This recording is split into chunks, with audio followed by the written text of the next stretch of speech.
Hey folks, welcome back to our channel. Today we finally got our hands onto the new Elite Force G17. I've been waiting for a while. I actually ordered this originally back in November, but I canceled it because I was waiting so long. I just canceled it. And so the first batch went out without me getting one. So I had to sign up again. I bought it again. So I got it the second batch. So this is like the second release of the Elite Force. So we got a lot to go through today, so I might have to make a couple of videos, but we're gonna do some basic, shooting tests, see how it performs, make some comparisons, and we're gonna take a look at how it stacks up on the internals. We're gonna tear it down, and take a look at what are some of the parts. So there's a lot to get to today, so let's get started. I think this will be really fun. Alright, so let's get some more high quality image photos. This is it straight out of the box, with the orange tip still available. We'll show you how to get rid of that in a little bit because of course that's highly inappropriate when we're trying to make a video or when we're collecting, right? So that orange chip's got to go. Anyway, so this is the front of it, very well textured, just like the other, really just like the other Stark Arms Glock out there. This is the more close-up view of it when the slide's locked back. Of course, full textures, full trades and everything like that. This is the Gen 4 model. At least all the 17s come in Gen 4 right now. Your standard metal barrel, metal slide, slide lock. The rest is like ABS plastic or polymer, as they say it. But I was really impressed. I'm not surprised or anything like that. I was expecting this, so to be honest, it met my expectations. So for those of you folks who have never had a Glock before, you're going to be very impressed with what you're seeing. Backside here, same thing. You'll see some trades there, the smaller Glock logo with nothing else on the bottom of the hand frame on this gen right here.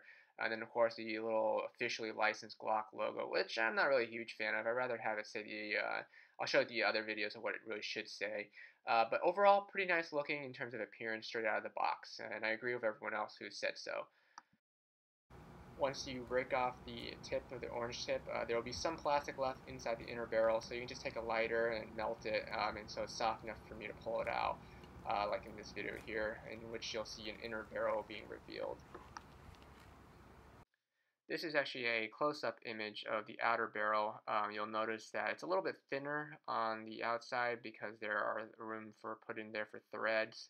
So you can put a barrel or a thread adapter in there for some kind of barrel extension, or maybe add on some like suppressors or whatever. Personally, I don't like this type of look because it just looks thinner. When you look in front of the gun with the inner barrel in it, it's a lot easier to see the orange or the brass inner barrel. I prefer, like in this image here, the one on the way on the left, the G19, where it's thicker, it's a more solid one, whereas the current G19 or G17 one looks kind of more like the WE model, where they have that threads inside, which I just don't like. That's just a personal preference. I'm sure the structural integrity of the barrel is fine, like it has been in my Stark Arms G19 for all these years. Just a personal preference, though, something to note if you do end up removing the orange tip.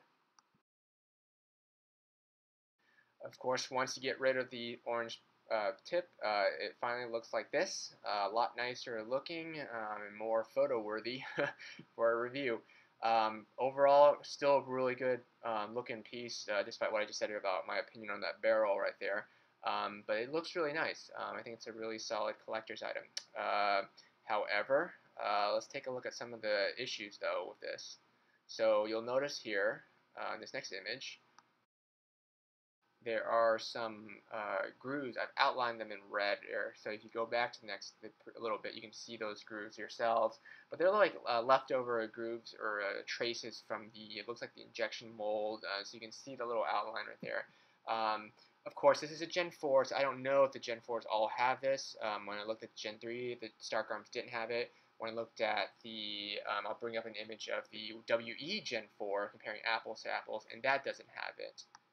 So this is the WE G19 here, also Gen 4, and you'll notice the lack of the outline in the molds here. So I like the lower frame at least better if it weren't for the lack of trade issues.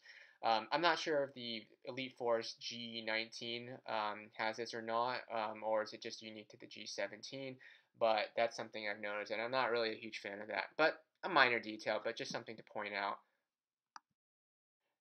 This here is the Gen 3 by Stark Arms G19 model, and so I think this will be more comparable to the Elite Force G19 since they are making this in the Gen 3 model, and this one doesn't have the molding marks on it. So I wonder if that's going to be the case. I haven't seen anyone who has the G19 so far. I've only seen the the G17, so it'll be interesting to watch for that and see how much that carries over. Now, if you go back to the Gen 4 here by Elite Force, you'll notice that there's a little gap between the slide and the frame right here. It might not seem too noticeable right here. Let me circle that real quick. So there it is right there. So you'll notice there's a huge gap right there. If we were to compare it, for an example, to see the difference, let me show you the Gen 3 from the Stark Arms one. So in this one, you'll notice that the gap is not very minimal between the slide and the lower frame. So that actually was an issue, at least for the G17 when Stark Arms made them. I guess they never fixed that, and so it continues to carry over to the Elite Force version. Now, something interesting though is a lot of folks have been saying that this is essentially just Stark Arms. That actually turns out to some extent that's true. But what we'll get into that a little bit more towards the end here. But basically, there's been a lot of changes made and some improvements, I think, in this model. So a lot of the parts are still Stark Arms, and they still look very similar, but there have been some differences, and we'll get into those in a little bit. So let's start off with barrel comparisons. The top one is the WE G17 Elite Force in the middle, and then the bottom one is the unmarked Stark Arms one. They normally are traded, but this one happens to be aftermarket. All slightly different. Notice to the bottom part, the little edges at the bottom are all slightly different. So there actually been some changes, and the Wii model actually does not work inside the Stark Arms model. Or sorry, well, it doesn't work in the Stark Arms model, or doesn't work in the Elite Force version either, unfortunately. Now, this is pretty unfortunate because I had a garter barrel that I really like the outer looks of it, at least when you're looking at it from a front end point of view. So I tried putting it into the Glock, and unfortunately, even though I was able to get it into the slide, like as in this picture here, it looks a lot better in my opinion. It will not slide back because the barrel will not drop down, and so you can't actually cycle the slide. And so if you pull the trigger, actually, you're going to have a very, very difficult time removing the slide because it's going to be stuck in this formation, unfortunately. So be very careful about putting in different barrels. You want to test to see if you can rack the slide back. So fortunately, I was able to take this out, but the Marui and the WEs and the garter barrels do not fit into this model, unfortunately. Now, I'm pretty sure Elite Force has thought about that and probably did that on purpose, so that we're stuck to buying their parts, which apparently I think you can. In my case, I think I disassembled the gun, so I technically voided the warranty. But I think you can still buy parts for them. At least I think I haven't had done so. Um, but at least they're pretty good so far. Like the parts I've had in the past have been pretty good. At least the Stark Arms version. So I expect the same thing here. And I've seen some pretty good improvements that they've made. So I don't think it'll be an issue, even though you're stuck with their proprietary parts. It is interesting, though. I want to show in this picture, though, that one more thing before we go into more internal parts, is that the trades here. So you notice here on the black Glock, right, that's the VFC or the Elite Force, sorry, and there has the officially licensed Glock product of Glock, on the framer there. I'm not a huge fan of that. If you look at the tan version, right, or the dark earth version, right there, it says more of the made in Smyrna, Georgia, which is a lot more realistic because that's what is actually on the real Glock. It also has on the lower frame, it has the patent numbers listed on there, whereas further down the lower frame of the Elite Force, it doesn't really say anything. It's just a blank spot right there. Still, it has a Glock logo. It's a minor thing, but I just want to get into the details to show you how the models have progressed and what kind of trademarks they put on slash taken off. So just something to think about. All right, now let's get into the cool part. This is a huge innovation, I think, that I've definitely that was not in the original Stark Arms model, and it was actually is not found in any other gun that I'm aware of. But it looks like a simple thing. It's a spring inside a guide rod, right? That actually is inside the the slide, and that spring right there basically allows the hop or the blowback unit to basically retract once you fire the gun. More of a cosmetic thing, but it helps retain it. In the past, if you take part of your gun and try to clean that area, you'll know it's a pain in the butt to put that slide or that spring in the correct spot and then push it back into the frame or the slide. And that's just a very difficult process. You end up having to take it in and out in order before you can get the spring because the spring keeps falling out of place. This built-in guide rod right here actually allows your spring to remain in place so that you can just worry about pushing the the blowback unit into the gun, and you don't have to worry about the spring being loose or anything like that. This probably is a feature that's very important, and it's going to be very useful to those folks who actually take apart their guns. Whether you do it frequently or not, everyone's going to take it apart at one point. But if you take it apart and clean it and you need to reassemble it, you're really going to appreciate this feature. I know I got really excited about that, but I just noticed that I was like, wow, that's really easy to put them back together. So I really want to share that because that's actually, to the best of my knowledge, is the first that's ever been made right here. So really kudos to them for doing something like that. So already you'll start beginning to notice the difference now and why the Elite Force Glocks aren't the same as the original Stark Arm Glocks. In this picture, you can see the slides, the bottom parts are the internal, sorry, of the slides, and you'll notice that the materials are definitely different. At least look at the blowback housing units, like silver, whereas the Stark Arms one is more of the black dark finish one. That's just cosmetic, but even if you look at the circled area right there in the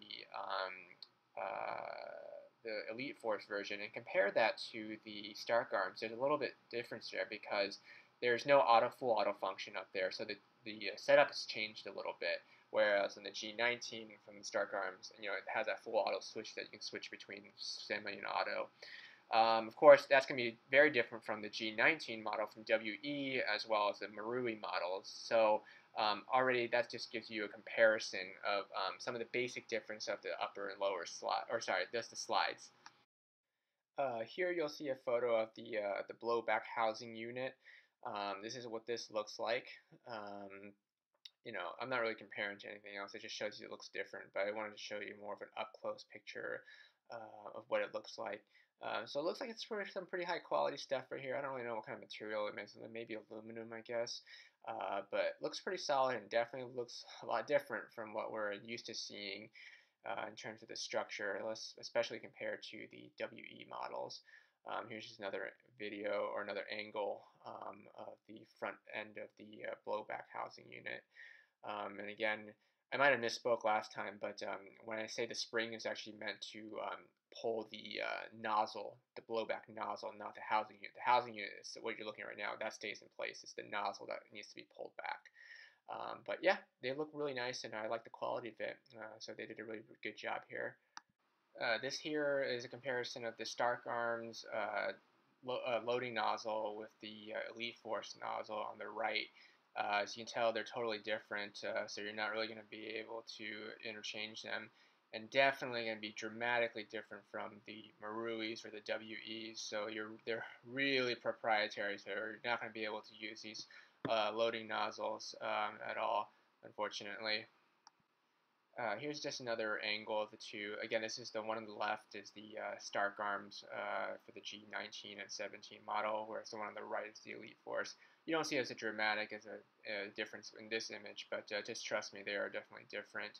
And again, you cannot interchange these with the Maruis or the WEs, unfortunately. If you look at the barrels, at least the inner barrels, there's a difference between the two guns. This is an Elite Force versus the WE. I didn't really have time to take out the G from 19 from the Stark Arms one, but there's some difference there. Notice the notches, and there's actually a written hop-up writing on the Elite Force version, whereas the WE doesn't really show anything. But there's the circle lines or circles there indicate some differences, and that could explain why I'm having a difficult time trying different barrels, and that's why it's not able to fully cycle the slide back. But they look very similar, but there are some subtle differences.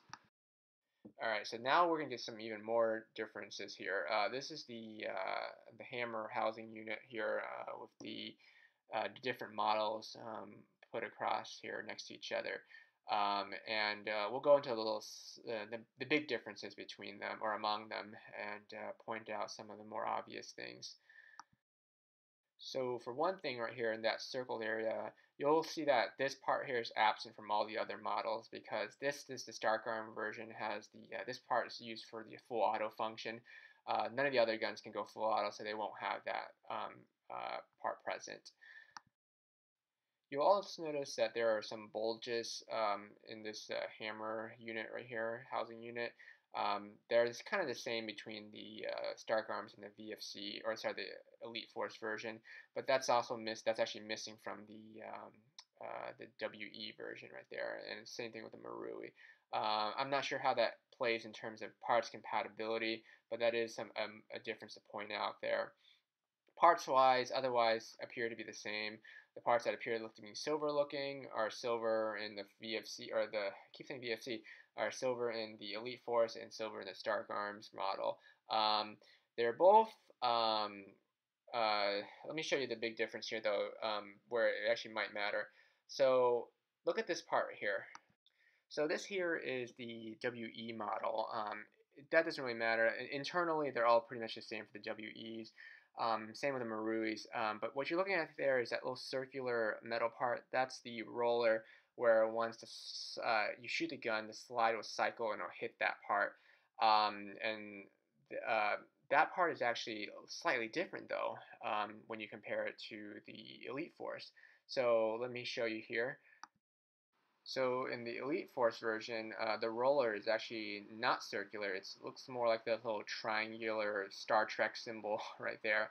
And it's the same whether it's the Elite Force or the Stark Arms version. So either way, if these parts break, you would need to get customized parts, or at least get them from Umarex, or to get a replacement for. You can't use a circular one. Fortunately, that part doesn't look like it really breaks that often, and it hasn't really for me in the past. So that's a good thing.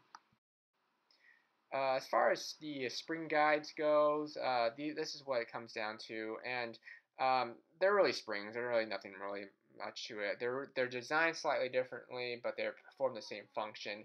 I don't think any one of them is better than the other or anything like that. They're just different. So if you're gonna buy one, just make sure you buy the right one to fit. They're just different because especially the one's a Gen 4, one's a Gen 3. Well, the other one's a Gen 4 as well, but they're just slightly different, and they're partially because they're models too. So keep in mind that the Elite Force G19, which is supposed to be in the Gen 3 version, might have a different spring model because they're copying the Gen 3 model, and they're not really copying the Gen 4. Good news though is that I like this about the Gen 4 model actually, because the Gen 4 model you can put the spring in, reassemble it in any different direction.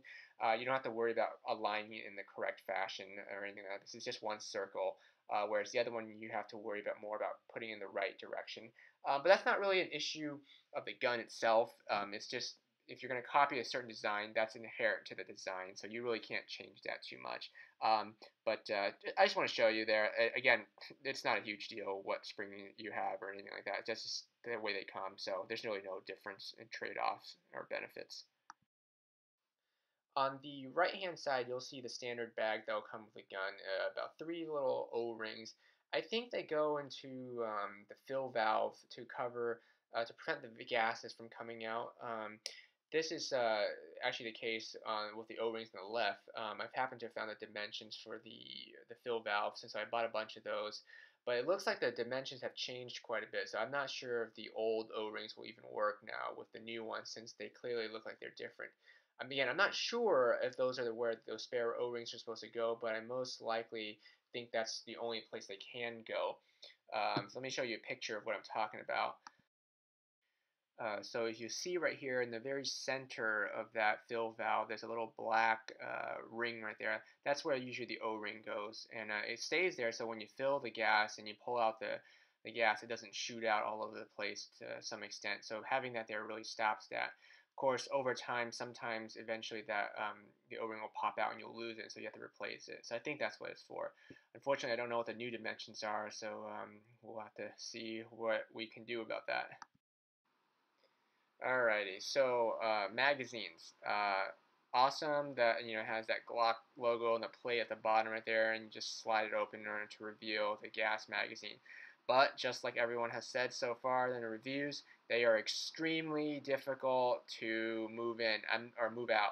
I'm not sure if it's because it's kind of new and it takes some wear and tear to loosen it up.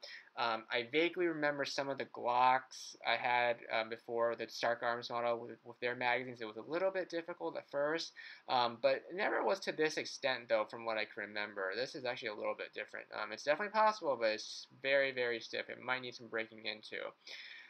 Or maybe that's just how it is.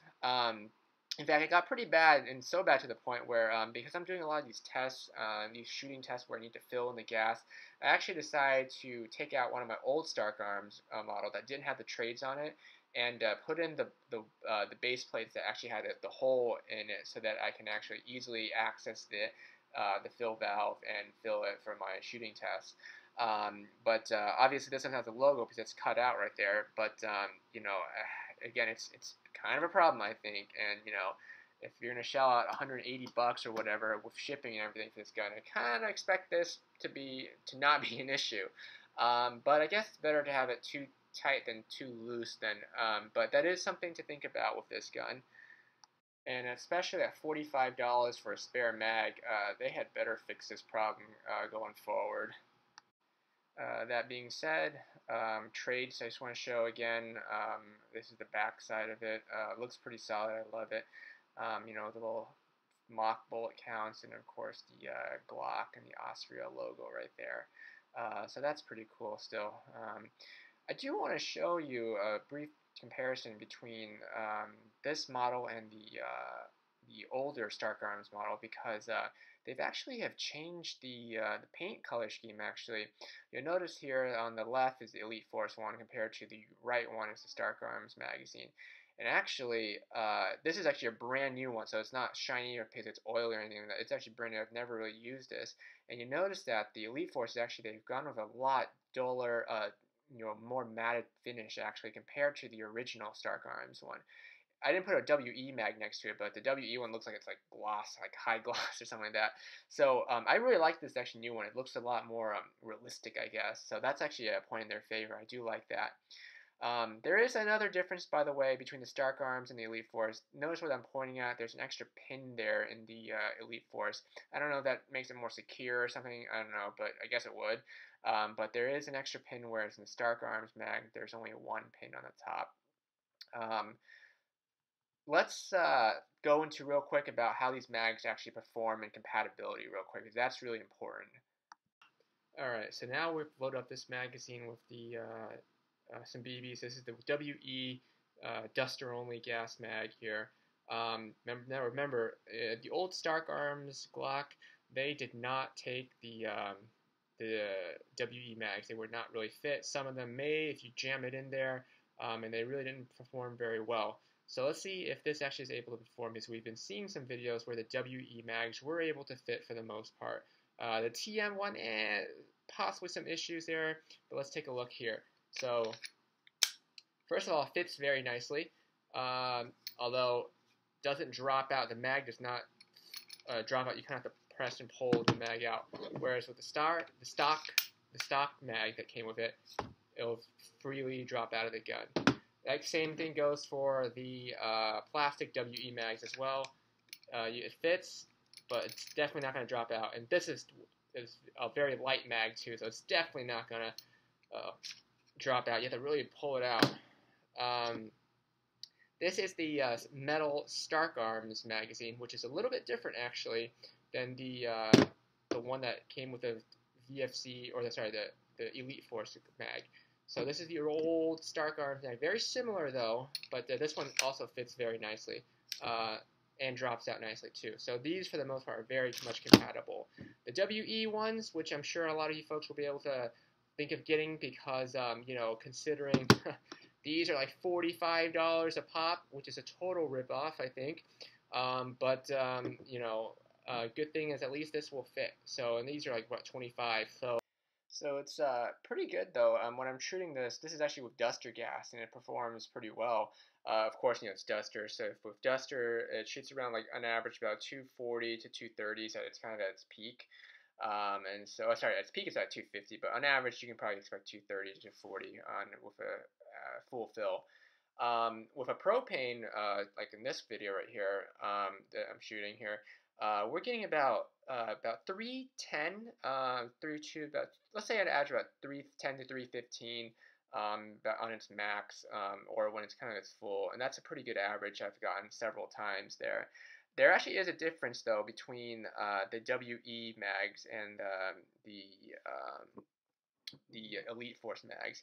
It seems that with the Elite Force mags, I'm able to average about the 310, 315, whereas with the WE, I'm not really able to break 300 too much. I'm still getting pretty good performance, and it's more about like the 295 around there as its top performing FPS. And so it seems to me this is the order. And again, I know it can vary from, you know, gas fill to gas fill, temperature, and all that stuff.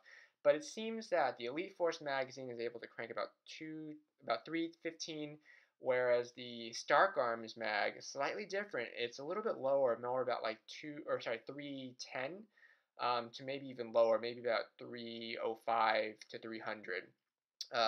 And then the WE mags, they fit a little bit not too snug, or a little bit too snugly. You have to pull it out, but it shoots a little bit less, so it's more about 300 and low.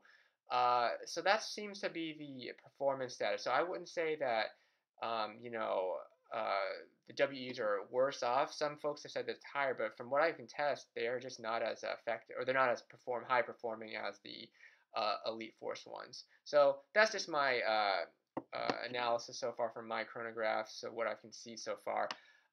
You know, if we can, you know, if you're seeing something else, I can test the numbers again, but that's what I'm getting so far. So maybe, you know, I still don't think it's worth $45, but, you know, it does seem that, you know, they do perform a little bit better. I do want to confirm something to speak something about the compatibilities. So when I was testing the magazines, the WE magazines weren't really compatible with the Stark Arms, the G19 version. I never had the G17 model, so I can't really say if that was the case. It's possible, though, that everyone so far has tested the WE mags with the G17, or the Elite Force version of the G17. I haven't seen anyone actually test the WE mags with the G19, and so I can't really say for sure if it works, the WE mags will work into the G19 model. It probably will, but just to be more careful what I'm saying, it's just really the G17 that we've tested in. And again, a little bit of a tight fit. Remember, it's not going to drop out loosely and freely, but it does seem to work, and it seems to perform a little bit less, but nothing dramatically lower. I think it's still a perfectly valid option and a perfectly effective one too, especially in terms of the cost. So those are that. Another interesting thing to note, though, is that these guns don't. You can't really clear the chamber, so to speak. Well, let me show you what I mean. So with the old Stark Arms model right here, from back in like 2015 or whatever, if you take the magazine out, there's still rounds in the magazine, right? So there's still one in the chamber. Let's see, you can see there's one in the chamber. And you can actually clear it by just cycling the slide back, and it'll pop right out because the O-ring is loose enough for that to happen. Now, with the new Elite Force Glock, like this one here, if you take out the magazine, full BBs, right? you cycle slide back, you can still see a round in the chamber, but if you pull it back, you can't clear it. It doesn't fall out naturally. So that's just one thing I've noticed. I mean, usually very few guns do that, actually. Most guns are like this in the sense that when you cycle slide back, the round's not going to fall out of the BBs. WE, Tokyo Marui, they're all the same. The only exception being the old Stark arm. So that was kind of a unique feature. I think the O-ring in this one is just a little bit tighter. Not a big deal, just something I've noticed.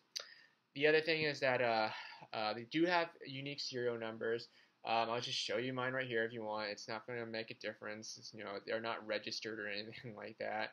It does say that 6mm, but this is the same serial number that really appears on the sticker of the box too. So it's kind of cool how it's unique. And it's truly unique in the sense that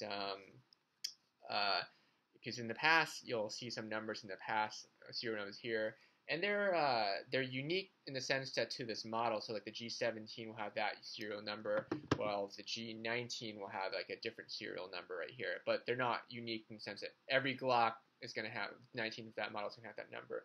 But in this case, it has both the standard serial number up here, the mock serial number, and then what's quote unquote a real serial number, which no one really does anything with. So don't worry about it. I've seen a lot of folks kind of blurt it out on YouTube. It's not a real gun. No one's going to trace you or anything like that. So don't worry about that. Now, it's still a little too early to say. I've only had it for a few days, and I've been trying to try different things. Mainly the big ticket items I'm looking for.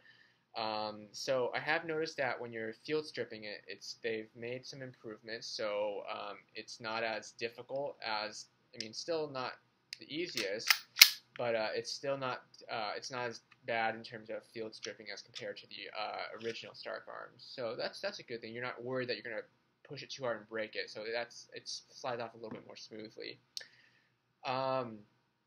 Overall, I think so far I can imagine there's some parts that I imagine will still break, like this tip. This is the edge of the barrel right here, the lower part. It's been a problem with the Stark Arms model in the past. I think it's going to continue since it's the same material. I'm not a huge fan of the barrel, the way they design it. I like the thicker barrel, not this thinner. You can see those. What are those called? The threads in there. It just looks a little bit. I just don't like it as much. I like this one better, where you can see it's like a thicker barrel. There's no threads or anything like that, but it's more realistic to the Glock. I think next week I'm going to try to go to the actual gun store and actually try to compare these Glocks to the real Gen 4 and see how they actually stack up. The other thing I've noticed, I've already had some issues with this, though, is that the mag release here, it's very stiff. I don't know if anyone's noticed that or mentioned that before, but if you compare it to something like this one, it's a Gen 3, I know, granted, but you press that and it comes out very easily. You press very easily, the mag drops off. If you compare, apples to apples, here's a Gen 4.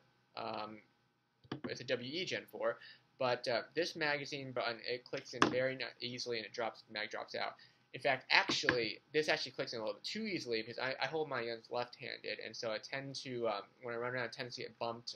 Not in field games. I don't play in field games, but when I run around, try mess around with it, it bumps a little bit, and I often see numerous times the magazine has just dropped out. So in this case, I guess it's kind of an advantage to have a very stiff magazine release.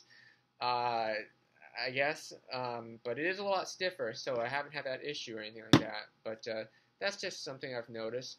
I've also had some issues so far with the slide lock. Occasionally, when I'm firing it, what I'll notice is that it'll get stuck in like the up or down position, and so in this case, like normally I do like the power slide and cycle the slide to release it, and when you pull it back, it should deactivate. In some cases, for some reason, it's like stiff inside and it stays locked, stays in up position. And so you just have to fiddle around a little bit and it goes back down. I don't know if it's because the gun is still kind of new and needs to be broken in before that happens or anything like that. It's just something to note right there. So last words. My final recommendations, we're going to continue to run trials and see how it goes. And but so far, I really do think it's a good gun. Most folks will be very impressed with the quality of what you're going to see here. They did a really good job in here. I just think the price should go down a little bit. I think 180, 190 maybe with shipping is a little bit too high. I think that's a little bit unreasonable. I think maybe more of the like maybe 150 would be a baseline price would be a more appropriate option, and just being more reasonable for this. Then I think that would be a pretty good choice. But we'll see. I think these will hold up. The Stark Arms. This is essentially what I feel like is the original Stark Arms were basically a demo, a beta test version, what a lot of folks liked about it, and what were some problems. And then this, now the Elite Force, is the official licensed version, where they kind of worked out most of the problems, not everything, but they worked out most of the problems, and they've come up with a good product. So no, they're not the same, I don't think, but they are very similar, and they grew. This one really grew out from the Stark Arms model. So for now, I think it's worth it. By the way, there's no little hole in here like one of the other reviewers said that might be the first batch or something like that, or maybe that was just a fluke. There's no hole in mine right there. So for now, I do recommend if you can get your hands on one, if their wait list is not too long, I would probably get one. So as always, I hope you'll enjoy this content. I know this is a little bit long, but there's just a lot to cover for this Glock video. So I hope everyone's enjoyed. Please give us a like and subscribe, because this was not cheap to get this. So thanks a lot. We'll see you next time, folks.